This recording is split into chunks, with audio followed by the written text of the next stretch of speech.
Today, we're recapping the last 3 episodes, our cash flow series, our let's get on top of our budget series. And you're like, oh, please, enough. I'm sick of talking about the numbers. But I hope that by bringing it up again and again and talking about it with you again and again and thinking about the long-term benefits of really understanding your numbers and understanding where you're coming from, I'm really hoping it's sinking in for you. And I really hope that it's helping you gain confidence when it comes to understanding your numbers and wanting to be on track when it comes to your numbers. So I want to start by talking about Financial Fridays. We've talked about it before. I want to know if you are doing Financial Fridays. I've heard from some of you who are. Thank you for getting in touch. Thank you for reaching out. Some of you have sent me beautiful photos of you sitting at your favorite cafe with your laptop out in front of you and the spreadsheet and the crying emoji. That's okay too. But if you are not already taking time for yourself, and it doesn't have to be on a Friday, but it just rhymes if you want to do it on a Friday like I do. If you're taking time once a week to be able to sit down and have a look at the numbers in your business, then you're off to a flying start. And the things that if you are struggling with that and there are things that are stepping in your way and you're thinking, I would rather do anything but do that, then think about how you can reward yourself, because it's important that we have incentives. Sometimes we have to give incentives to our children and incentives to our husbands, and I give incentives all the time to my students.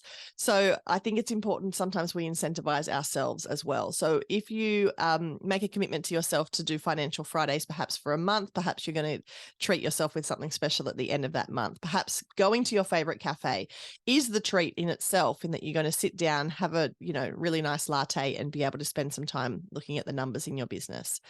But I encourage you to start with that. If you aren't already doing that, then that's your homework for this week. Get stuck into some Financial Fridays. And it can be as easy as just having a look at your bank account. It can be going through a budget that you've put together. It can be putting together a budget, figuring out what your income is going to be this month and what your expenses are going to be, and just having a look at the two side by side and seeing if they match up, if they make you smile, or if they make you go, ooh, that's going to be tight. Or it can be, as complicated as booking a meeting with your accountant and sitting down with them and having them, feed you the numbers. That's okay too. It doesn't have to be you doing all the heavy lifting, especially if it's not your jam.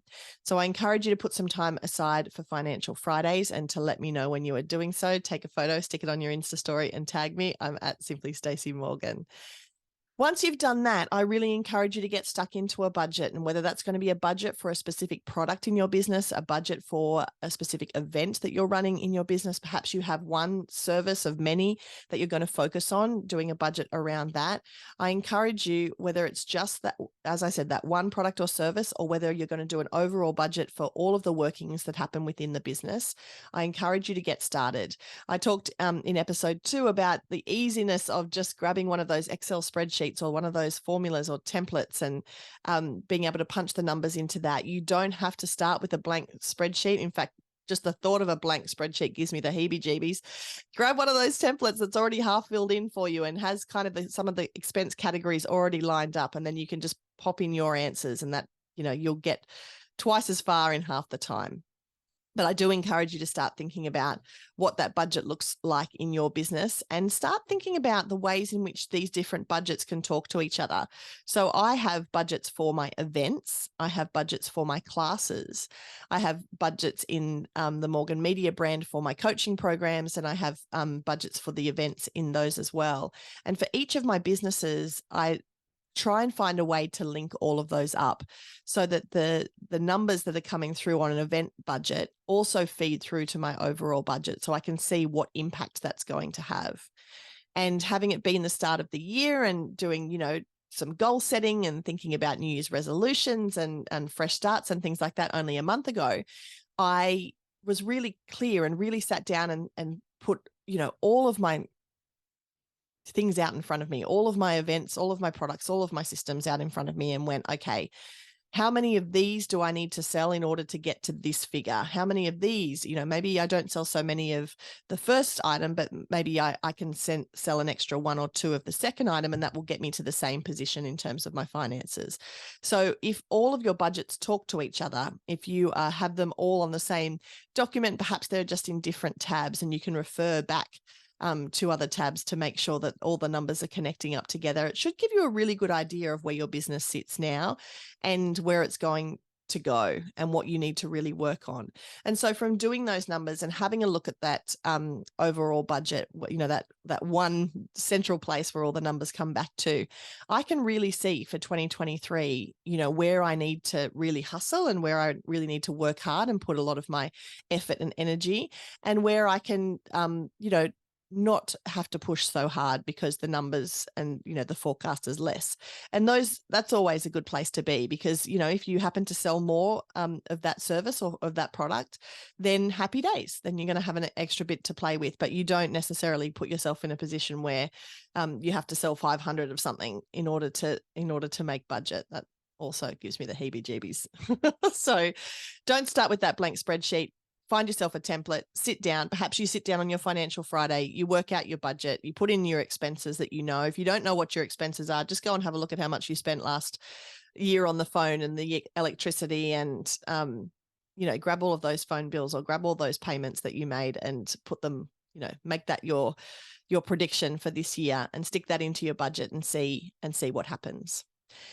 And then I encourage you, if that's, if you've got all of that lined up and you're feeling really good about yourself and you're feeling really empowered because you're taking control of your finances. And of course, this is going to be the outcome. If you do start to get your head out of the sand and really nut into some of these things, you're going to feel great.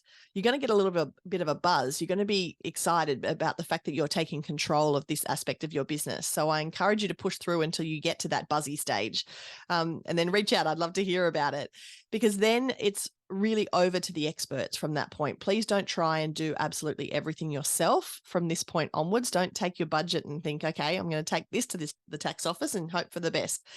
Make sure that you have people in your corner who are going to help you out. And last episode, we talked about making sure you have somebody either in your office or a bookkeeper that you're hiring that's really making sure that everybody's paying their bills, that everybody's paying the correct amount, that the correct amount's going into the correct account. Because, simple things like that can eat up a lot of time. So making sure that you have somebody that's double checking and triple checking all those details. A details focused person, I could not do that. I would get bored in 2 seconds, but there are people who love it. So find yourself one. Making sure that you have an accountant who's, really forward thinking, who's giving you predictions of what's going to happen and where things are going to be tight and where they're going to be really stable, and so that you have a really good understanding of where the money is going and how the money is traveling and what you can and cannot spend money on. I was in the Apple store the other day. Do you do that? Do you go to the Apple store and kind of go, I wonder, should I? And then I have to say, no, I'm not doing anything like this that I haven't discussed with my accountant. So off I walk and I go and, I actually went and bought something to eat because I thought I actually don't need a new iPhone. I'm just hungry. So I went and did that instead. But your accountant can give you a good idea whether or not it is time to get a new MacBook, or whether or not you can afford a new iPhone, or whether it's completely necessary in your business. So have someone in your corner that can give you a really good understanding as to, if you are going to spend that amount of money, then this is going to be the impact in your business. And then somebody that's going to be your financial advisor that's going to look at all of your income and your assets and your savings, and be able to give you a good plan for your future, a good roadmap from now until when you want to stop working altogether, because that's a really important part of your financial security. And it's something that creeps up on you, and that you think, I don't need to know that now. That's a long time away. And then all of a sudden it's not. So please get a really good financial advisor on your side, on your team, cheering for you and helping you make the most out of all of this hard-earned money that you're busting your gut to get, that you're working your butt off for. So you want to make sure it's absolutely worthwhile. What a recap, hey? I hope that you've taken notes. I hope that you have motivation. I hope this has motivated you to get stuck in and to do things.